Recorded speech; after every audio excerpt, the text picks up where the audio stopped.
तो हमारा लक्ष्य क्या है प्रभु जी? अपने घर वापस जाना। मैं कहीं और नहीं ले जा रहा आपको। कमाल है, किसी को आप घर जाने का रास्ता बताओ और वो कहे यार पागल है ये तो। और हमारी हालत बताऊं क्या है? अब आता हूं दान पे, सुन लो। इसके बाद सबसे श्रेष्ठ दान बताया गया है विद्या दान को,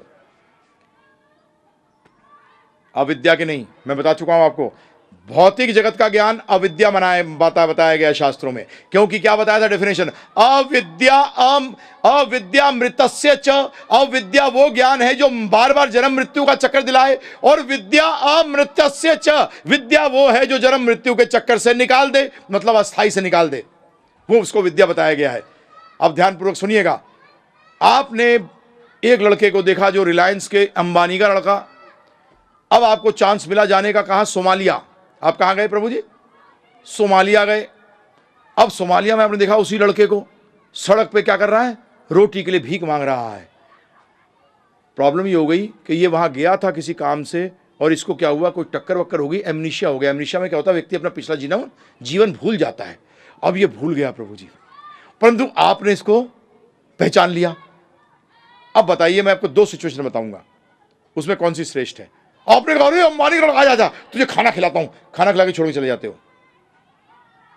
दूसरा सिचुएशन, आपके जेब में भी कोई खास पैसा नहीं है, आप कहते हैं यार तेरे पिता जो हैं इतने अमीर हैं, तुझे ये रोटी का दाना पानी के लिए रोटा नहीं, चल चल मेरे साथ, मैं तुझे कैसी तरीके से तेरे पिता के पास पहुंचाता हूं। कौन सी चीज श्रेष्ठ है, पहला या दूसरा?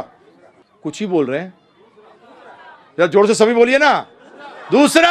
हाँ, आज बाकी लोग जो ये दान पुण्य कर रहे हैं ये पहले वाले हैं। अब ये खा पी ले, डॉक्टरी का इलाज करा ले, कंबल ले ले, परंतु यहीं पड़ा रहे।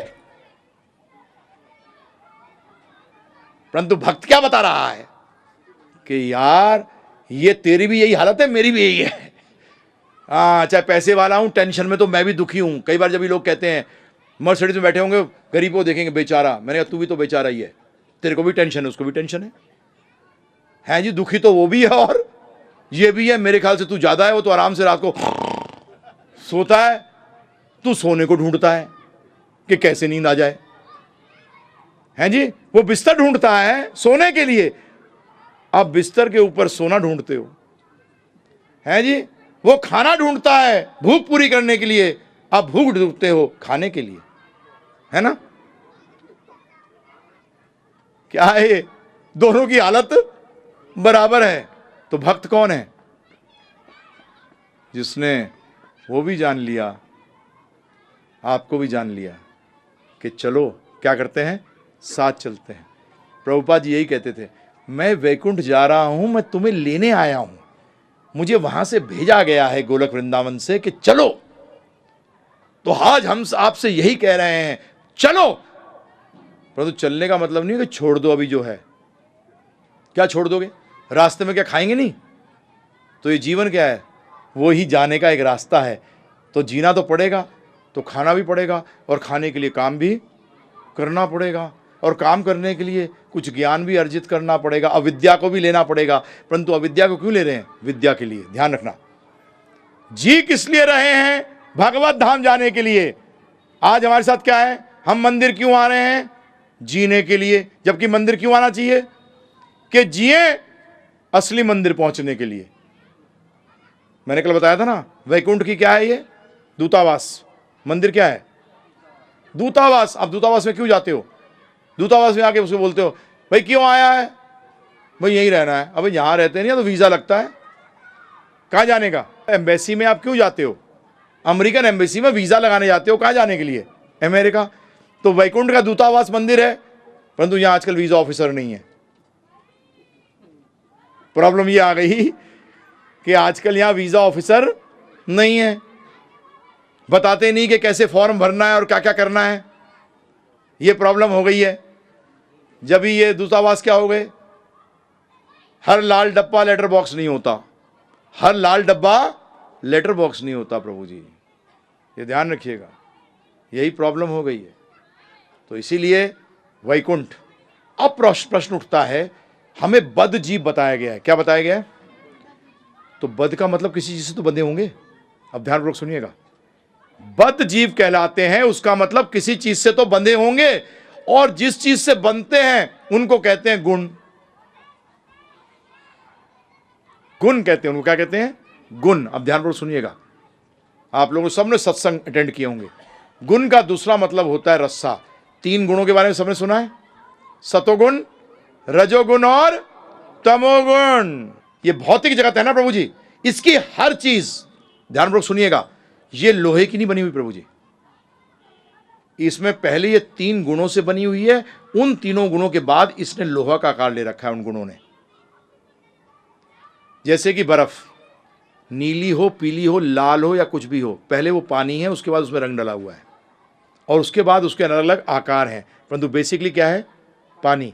इसी तरीके से जो भी चीज भौतिक जगत में है ना प्रभु जी, इन 3 गुणों से बनी हुई है और ये 3 गुण सूक्ष्म होते हैं। ध्यान रखिएगा, जीवन में सूक्ष्म से स्थूल आता है। किससे? सूक्ष्म से स्थूल आता है। समझा दूं, जैसे थोड़ी साइंस पढ़ी हुई है, हाइड्रोजन और ऑक्सीजन जब मिलते हैं, हाइड्रोजन सूक्ष्म है कि स्थूल है? गैस है, गैस तो सूक्ष्म होती है। हाइड्रोजन भी गैस है, वो भी वायु एक किस्म की गैस है, हाइड्रोजन भी गैस, ऑक्सीजन भी गैस, परंतु इन दोनों को जब मिलाया जाए तो क्या बनता है? सूक्ष्म या स्थूल? स्थूल, पानी। इसी तरीके से आपका घर पहले कहां शुरू हुआ?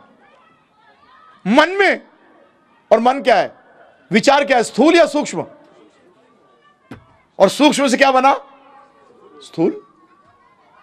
आपका अगला शरीर भी किससे बनता है? यम यम वाप स्मरण भावम तजन्ते अंत कलेवरम, कि जैसा जैसा भाव तेरा होगा उसी हिसाब से अलग तुझे कलेवर, अगला शरीर मिलेगा। और भाव क्या होता है? सूक्ष्म, और कलेवर क्या है? स्थूल। तो इसी तरीके से ये 3 गुण लगते तो सूक्ष्म हैं, परंतु सारे स्थूल का कारण है। ये सारा, ये 3 गुण इसमें है नहीं, ये 3 गुणों से बना ही है। ये कई बार गलती कर जाते हैं। और इन 3 गुणों को क्या बताया गया? गुण को बताया गया रस्सा। और 3 गुण है, क्या क्या है?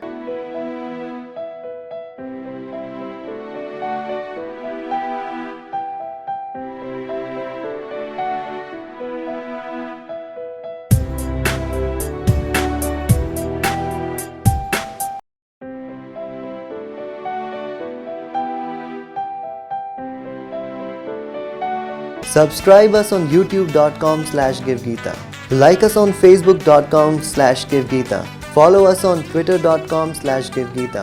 Visit us at www.givegeeta.com. Email us at contact@givegeeta.com.